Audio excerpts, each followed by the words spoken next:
the other day. It's not out yet. We did it live at the Improv. The It'll be out in a Saturday couple Night days. Live? Yeah. I did his show the other day for the second time, and it came. We were at the Improv, so it's a little bit lighter setting. And the host Louis said, he goes, why do you care? Why does it matter? I'm Catholic. Why does it matter to you? And I said, because we both share the same freeway, and if you decide to let Jesus take the wheel, we're both fucked. That's what I said to him. Does Jesus drive? I wasn't aware of that. Apparently, when Carrie Underwood cars back then. It's this idea, this country song, from Carrie Underwood, "Let Jesus Take the Wheel." It's like she's this song about her getting into an accident, and she says she just lets go and says, "Jesus, take the wheel." Everything is in your hands now. It's the opposite of controlling your own destiny. Can I ask you one question? Why you say that? So when the hurricane hits Cuba and multiple people are dying. And I always hear this term through life that it's God's will. Was that God's will? I know this is a strong question, and I don't mean to make people mad at me. This is where I have an issue. When I see some of the things that happen around the world, and I'm not debating the existence of God. I'm just saying people accept things and they excuse things. Okay, well, where was he to help me? Well, you know what? Where was he to help all those people that are now homeless or, God forbid, have passed or in the hospital? I can go on multiple situations with the Protestants and the Catholics going at it the way they have in history in the past, again, attributing to bloodshed, which has been caused by religious beliefs and such, however you wish to word it. Is this really God's will? This is something I've had an issue with. Because I want everybody to be happy. I don't want to see people suffer. But in life, things happen and people suffer. This is the path of life. Right. This is what life is all about. People live, people die. We have bad people. We have good people. You put 10 people in a room. 7 are great, 2 are a-holes, and 1 doesn't know what they're doing. Whatever. It's just, however it falls, whatever the situation. And sometimes people get confirmation of their belief in very strange ways. One example is I was watching a YouTube video the other day of a man who was going around knocking on doors and asking people what their rent costs. What their what? What their rent was. He was being it sounded rude. He's like, how much do you pay for rent here? Yeah, who the hell would answer that door? I know. But he said, and anyone who answered the question, he was giving them that much money. He was just going to hand them the cash. So he knocks. She knocked on my door right now. Yeah. I just paid my mortgage. Thank you very much.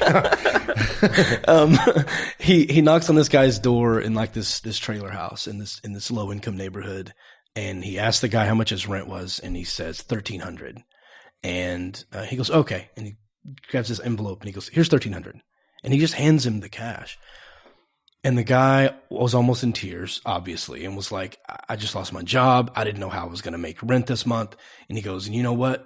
I prayed about it this morning. God, I knew God would provide, and here you are. Well, and okay. I'm like, I'm glad that guy has that happiness, but the only negative little slice for me is this man just he said thank you, but he gave the glory to God and the credit to God, and I'm going, I don't know. Part of that just irked me a little. You know what I mean? I understand the irkness, what he should be accrediting to, including his God, because this is the way he believes, and again, I respect that. And so that fell into place for him. But a little addition to that is called the timing of life. The timing was perfect, and I'm sure he was looking to him. And if that makes him feel stronger about his religion, and if that makes him go out to be a better man, then this is the benefit and beauty of religion that I see in people, and I say this is great. Yep. But it doesn't mean I have to believe that way. I am spiritual. I do believe there's an overpower. There's a power out there somewhere, whether it's in the shape of a man, an animal, or an amoeba. I don't know. But that's why I live my life. Interesting. I've always said that there's something bigger than there's something bigger than me, and it's all of us. It's called the galaxy. We might be a galaxy in a test tube in another galaxy being observed amongst other galaxies and test tubes. We have no idea. We have no clue. So next, I want to really talk about how you grew up. Were you raised in a religious home? Both my parents were raised as Catholics. My dad. Hi, I'm Jay Farner, CEO of Quicken Loans. 30% of Americans who are planning home improvements of $5,000 or more will pay for those renovations with a high-interest credit card. That may not be a great idea. A better idea may be to take cash out of your home with a Quicken Loans 30-year fixed-rate mortgage. The rate today on our 30-year fixed-rate mortgage is 3.99%, APR 4.08%. Call us today at 800-QUICKEN or go to rocketmortgage.com. Rate subject to change. Pay 1.25% fee to receive this discounted rate. Call for cost information and conditions. Equal housing lender. License in all 50 states. NMLS number 3030. Hi, I'm Jay Farner, CEO of Quicken Loans. 30% of Americans who are planning home improvements of $5,000 or more will pay for those renovations with a high-interest credit card. That may not be a great idea. A better idea may be to take cash out of your home with a Quicken Loans 30-year fixed-rate mortgage. The rate today on our 30-year fixed-rate mortgage is 3.99%, APR 4.08%. Call us today at 800-QUICKEN or go to rocketmortgage.com. Rate subject to change. Pay 1.25% fee to receive this discounted rate. Call for cost information and conditions. Equal housing lender. License in all 50 states. NMLS number 3030. Dad went to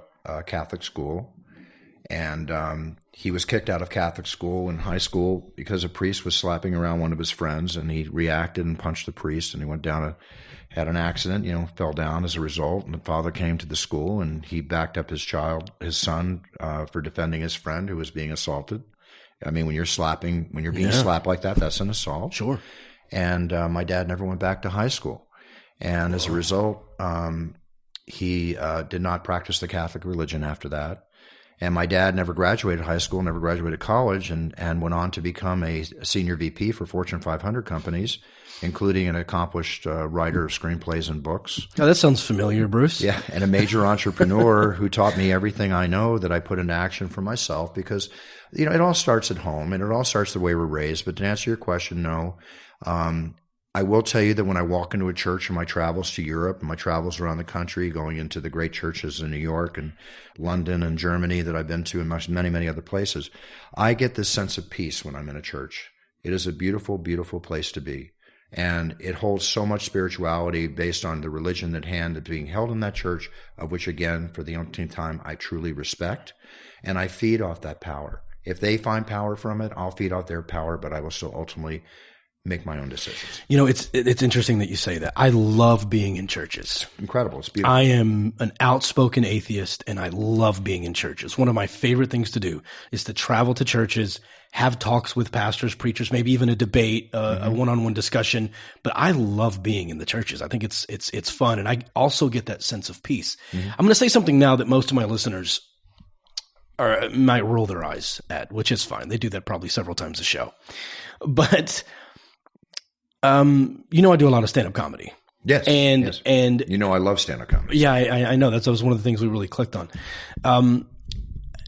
Every comedy club, like, you could blindfold me and walk me into a comedy club, and I'd be able to know that I'm in a comedy club. Mm-hmm. There's a certain, I don't know if it's a vibe, I don't know if it's a sense that we don't yet understand, or is it? No. I mean, if it was empty, I'm saying if it's completely empty. I know. Just the smell or something about the place is just different. And I've been in hundreds of comedy clubs, and they all have a certain, like, a smell or vibe that you get from there. And churches are kind of the same way. There's a certain, I don't know if it's a smell or something. And I've been in the green room of the Comedy Store. It's called cannabis. I'm just kidding. That's true. I have walked past some people smoking weed in LA, and I thought, it takes me back to the green room. You're exactly right. Especially if Joe Rogan's there. Especially. Guaranteed. Joey Diaz, guaranteed. Yeah, Joey Diaz for sure. But there is a certain smell other than weed that's in, and Eddie Murphy, I think it was Eddie Murphy and Seinfeld were talking about this on Comedians in Cars Getting Coffee. And they actually started breaking down this idea. You hear two, comedy giants huge talking about this.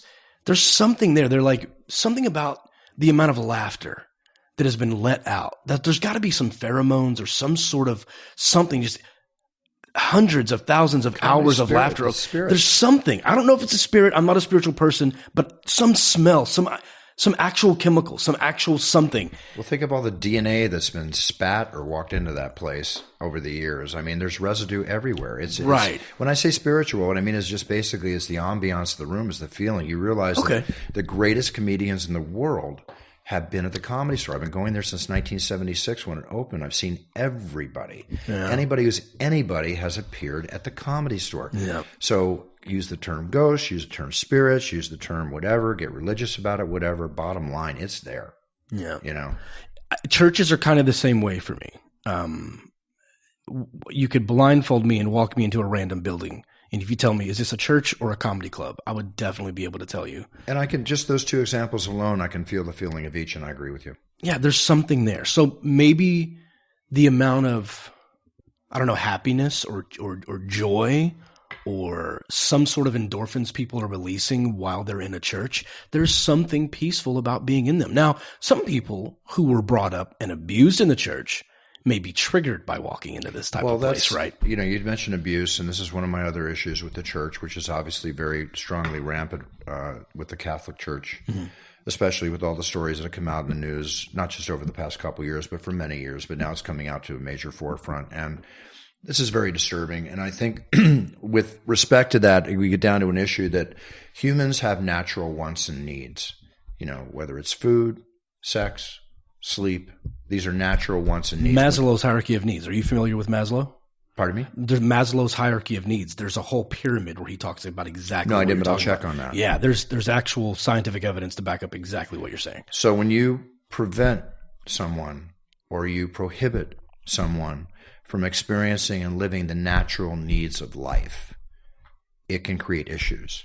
These issues are being realized, right? And this is one of the things about organized religion. I don't personally like to be told what I can and cannot do when I want to and when I don't want to do it. I'm a very good person. I treat everybody with respect. I don't lie, I don't cheat, and I don't steal. And I'm very confident that experience with me is going to be a positive one. Don't prevent me from living my life the way I want to live it, because then I'm not living my life. I'm living for someone else. Right. And I want to live for myself and my loved ones and provide for them and be happy with them. I have a 3-foot theory. Everybody around me, I want to be happy, make money, be prosperous, and be healthy.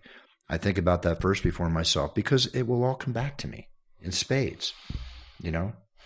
Yeah, no, I like that. And Maslow's whole point was once you have the hierarchy of needs, whatever's missing will become the focus.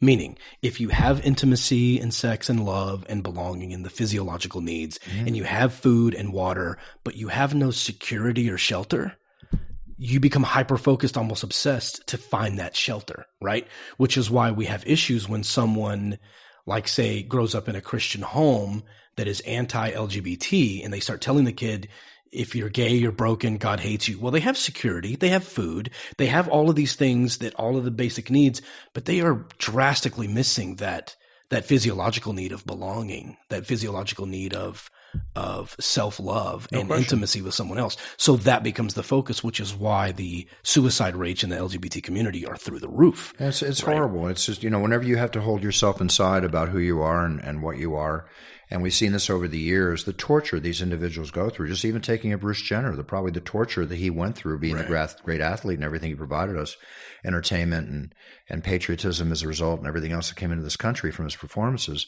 This man was probably tortured for many, many years. Right. And has he killed anybody? Has he hurt anybody? No, he just decided to make a choice. And I'm all about letting people live and letting people have freedom of choice. It's another issue. When people in our political situations are not allowing women the freedom of choice when it comes to abortion, let's say, strong subject. Your listeners who are religious are probably going to get upset with me. I'm sorry. The bottom line is, I think about women that have been abused or raped or, God forbid, and they're forced to live with something as beautiful as life is. But if their choice is to go through that process and their domain, their soul, their temple, their body is their choice, let them make their choice, right? Otherwise, what's going to happen? They're going to go down to some Mexico where it's going to happen, or some area where it's going to happen, and somebody in a back room is going to do that operation in the wrong way, and they could maybe die. Or get hurt. So where's the right choice? If it's going to be there, they're not hurting anybody, right? They've been hurt. Their argument, and I've had this debate for years on my show. I'm sure. their argument is that that's God's life that woman is taking away. And what I say back to them is, are you telling me that you worship a God that watched the rape and was in the room watching and chose not to stop it, and instead made a kid out of it? What does that get back to what I said earlier? You're telling me that God's will enters into this Exactly. subject? No. Exactly. Yep. If that is God's will, I will never acknowledge another religion as long as I live. Which brings me to my next question.